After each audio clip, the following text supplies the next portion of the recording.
तुमच्या दोघांच्या भानगडीत, या 75 वर्षाच्या काँग्रेस आणि भाजप यांच्या दोघांच्या भानगडीत माझ्या समाजाचं वाटोळं केलं हो. काय केलं माझ्या लेकरांनी? 50 वर्षात नोंद होती, याचा अर्थ आम्हाला आरक्षण होतं. कोण बॅकलॉग भरून काढणार आमचा? काय केलं ते ईडब्ल्यूच्या लेकरांनी? एसीबीचे आरक्षण तुम्ही दिलं.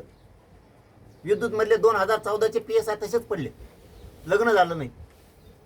एक PSI DYSP माझ्याकडे अमरावतीत आला होता, माझी निवड झाली म्हणला, फक्त नियुक्ती दिली राहिली. पुऱ्या गावात मिरवणूक काढली, अख्खे गाव जमले. गरीबाचा पोरग DYSP झाल्यामुळे अख्खे गाव शेजारचे जमले. 13,000 लोक मिरवणुकीला आले, गाव गुलालाने भरलं. 15 दिवसाने मग जमलं म्हणे. मोठ्या घरची पोरगी मिळाली, सासऱ्याने हुंडा बी रेटून दिला. खुश झालं ते, पोरगी चांगली मिळाली, हुंडा मिळाला. पण सासराचं आबऱ्या जावण्याचं होतं. सासरा म्हणला तू जेव्हा ती टोपी घालून येशील तेव्हा लग्न करू. आता बोत त्याच्या डोक्याला टोपी लागली नाही, लग्नच मोडलं. सासरा म्हणला जेव्हा तू अधिकारी होशील त्यामुळे दिलेली मी पोरगी. जर त्याचं लग्न व्हाय ना आणि तुमची नोकरी नाही, गावात जात नाही म्हणे मी. 6 वर्ष झालं म्हणे गावात जात नाही, मिरवणूक घेऊन गावात गेलो. कसं जाऊ? हे खोटं नाही साहेब, हे तळमळ आहे माझ्या समाजाच्या लेकराची. रडते दांतरवाली ती. त्यांना वाट नाही ठेवली तुम्ही मन मोकळं करायला. कोणी तुमच्या काँग्रेस, भाजप, शिवसेना, राष्ट्रवादींनी माझ्या गरीब मराठ्यांना वाट नाही ठेवली. तुम्ही फक्त तुमचं बघितलं आणि आम्हाला तुमच्यात वाटलं की तुम्ही बघणारे नाहीत. माझे जातीचं कल्याण होतंय म्हणून मी 100% फडणवीस साहेबाला करायला म्हणून तुम्हाला बोलिलं. आम्हाला वाटलं ह्या माणसात काहीतरी बोलण्यात आत्मविश्वास आहे. कोण नाही आम्हाला, आमच्या वेदना कोणी ऐकून घेत नाही, कोणाला टाइम नाही. काय केलं ह्या लेकरांनी? एसीबीसीचे पोरं तसेच पडून येत, ईडब्ल्यूचे तसेच पडून येत. काय अडचण आहे तुम्हाला अधिसंख्या पद निर्माण करायला? त्यांचं काय चुकी? निवड तर झाली. तो सगळ्यात परीक्षेत तुमचा उत्तीर्ण झालाय, तुम्हाला अडचणच काय भाऊ?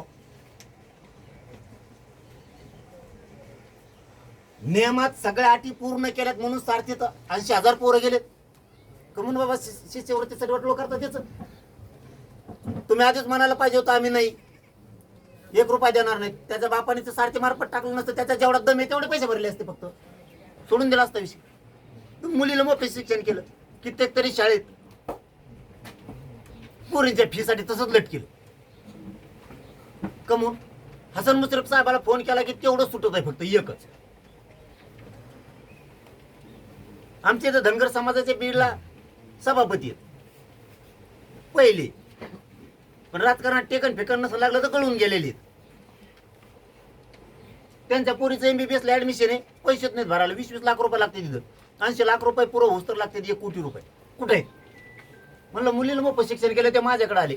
मुश्रीफ साहेबांनी सांगितलं तेव्हा त्यांचे पैसे भरलेले माघारी दिले. कमून कमून तुम्ही आमच्या नरडीचा गोट घेताय उगाच उगाच. दिलं ते द्या, हेच म्हणणं आहे आमचं. एक्स्ट्रा देऊ नका. नाही तर लोकांना आशा लागली, आता लोकांना आशा लागली हे आम्ही देणार. लोक वाट बघत आहेत, आणि नाही दिलं की असंतोष, ती खतखत निर्माण होती. बोलत नाही साहेब कोणी तुम्हाला. उदाहरण म्हणून सांगतो तुम्हाला. तुमचं जर एखादं 10 एकर जमीन असेल, तुमच्याबद्दल नाही, एक उदाहरण म्हणून राज्यासाठी सांगतो. 10 एकर जर जमीन असेल ना, आणि त्याच्या आजूबाजूला जर तुम्ही 100-200 एकर जमीन घेतली, तुम्ही सगळ्या दुनियाला सांगताय ही आपली जमीन सगळी. तुमच्या डोक्यात हे नाहीये, तुमच्या डोक्यात हे नाहीये की त्यांनी मनाने नाही तुम्हाला दिली, मजबुरीनं बी नाही दिली, तुम्ही दादागिरीनं घेतली. किंवा असंतोष खतखत त्याच्या मनात आहे, पण तुम्ही दादा आहे, त्याचं काहीच चाला ना म्हणून तो काही बोला ना, पण खतखत आहे. याने आपली बळच घेतली. जमीन कशी द्यावा, मला अडी अडचण आहे, मला गरज आहे, माझी जमीन तुम्ही घ्या शेजारची, त्याच्यात खुशी असते. ही खतखत राज्यात खूप मोठी व्हायला लागली. तुम्ही द्यायचं म्हणू नका, नाही तर एखाद्याला द्यायचं म्हणू नका. तुम्ही जर सारथी दिली, योजना दिल्या ना, बंद नका करू. आता द्या, आता राहू द्या. समाजाची खतखत येणार नाही, वाढू नका, पण आहेत त्या बंद नका करू. EWS दिलं, त्यातून निवडी झाल्यात ना, तेवढे पोरं घ्या. पुन्हा सांगून ठेवा त्यांना, म्हणजे ते त्यात भानगडीत पडणार नाही. तुम्ही म्हणता आम्ही घेऊ, अशी कित्येक बी आहे. स्वयंरोजगाराचा तोच विषय.